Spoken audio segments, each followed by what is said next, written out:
Imagine a creature so terrifying, its very existence shattered the boundaries of our prehistoric oceans.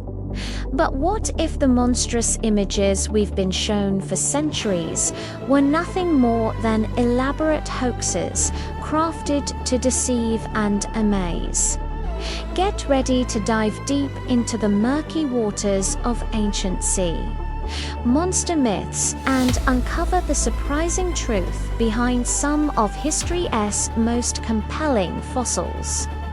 For as long as we've sailed the seas, we've told stories of the monsters lurking in the depths. Krokens, leviathans, and colossal sea serpents have haunted our imaginations for millennia. But what happens when these myths collide with real scientific discovery? Today, we're pulling back the curtain on the history of paleontology to reveal how some of the most famous sea monsters were born from a mix of genuine fossils, wild misunderstandings, and outright fraud. Let's travel back to the 17th and 18th centuries. This was a time before the word dinosaur even existed. When people stumbled upon giant, strange-looking bones weathering out of cliff sides or dug up from quarries, they didn't have a scientific framework to understand them. So, what did they think they were? Well, they turned to the stories they already knew. These weren't the remains of prehistoric reptiles. They were dragon bones, evidence of the mythical beasts from folklore, the enormous vertebrae of a plesiosaur, clearly a giant's spine, a strange, elongated skull with terrifying teeth. It had to be a sea serpent. In a world illuminated by myth and religion, these discoveries were often seen as proof of biblical floods or legendary creatures. For example, in 1726, a Swiss scholar named Johann Hoaxes found a fossil skeleton and declared it to be Homo deluvi testes, which means the man who witnessed the flood. He was convinced it was the remains of a human who had perished in the Great Flood described in the Bible. It was until a century later that the famous naturalist Georges Cuvier correctly identified it as the skeleton of a giant extinct salamander. This shows just how powerfully preconceived notions shaped early science. Some of the most iconic ancient marine reptiles were completely misconstrued at first.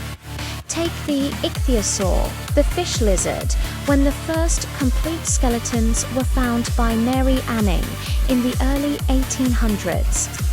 Scientists were baffled. Its body was dolphin-like, but its head was reptilian, and it had huge eyes. Some early reconstructions depicted it with a long serpentine neck, twisting and turning through the water like a mythical serpent, simply because that's what people expected a sea monster to look like. The truth, of course, was a sleek, powerful predator perfectly adapted to its marine environment. But it took time for the science to catch up with the fantasy. Similarly, the long-necked plesiosaur was an instant sensation. Its bizarre anatomy, tiny head on an impossibly long neck with a turtle-like body, was so strange that one prominent scientist initially accused the fossil's assembler of putting the skull on the wrong end, mistaking the tail for the neck.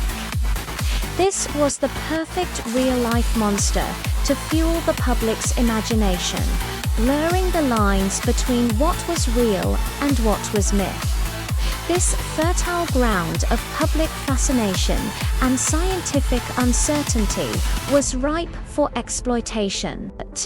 And that brings us to the era of the great fossil forgeries.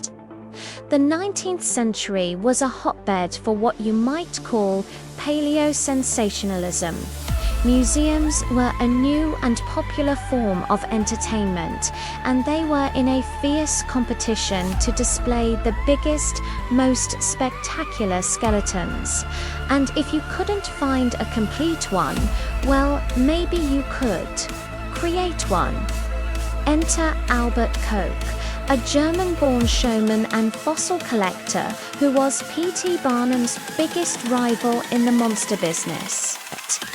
In 1845, Koch announced the discovery of a lifetime, the complete skeleton of a biblical sea serpent, which he named the Hydrocos Silamoni, or Silamon's Water King.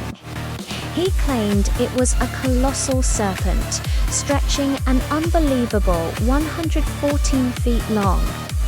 He pieced together a collection of vertebrae he'd bought from farmers in Alabama and constructed his monster. He toured it across the United States and Europe, charging crowds a hefty fee to gaze upon the remains of this king of the serpents. People were utterly captivated. This was physical proof of the leviathans they'd only read about in stories. But there was a problem. The Hydrocos was a complete fake. When sharp-eared anatomists finally got a close look at the skeleton, they realized something was very wrong. The bones didn't come from one animal, but several, and they weren't from a serpent at all. Koch had cleverly stitched together the vertebrae from multiple individuals of a large, extinct whale known as Basilosaurus. He even added extra bones to artificially lengthen the creature to its monstrous proportions. He had taken a real, fascinating prehistoric animal and twisted it into a mythical beast for profit. The Hydrocos was eventually exposed as a fraud, but not before it had fooled thousands and cemented the image of the sea serpent in the public consciousness. This wasn't an isolated incident.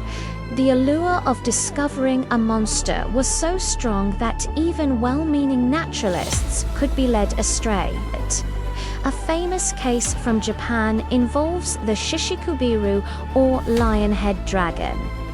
In the 1970s, a nearly complete plesiosaur skeleton was discovered. The press went wild, and the creature was given this dramatic, mythical name. Reconstructions in museums and media often depicted it as a classic Loch Ness Monster-style creature lurking in the deep.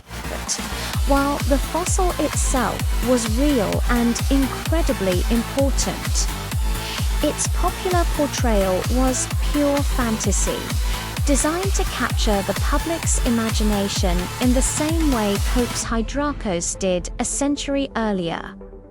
So, why do these hoaxes and misconceptions persist? It's because we love a good monster story.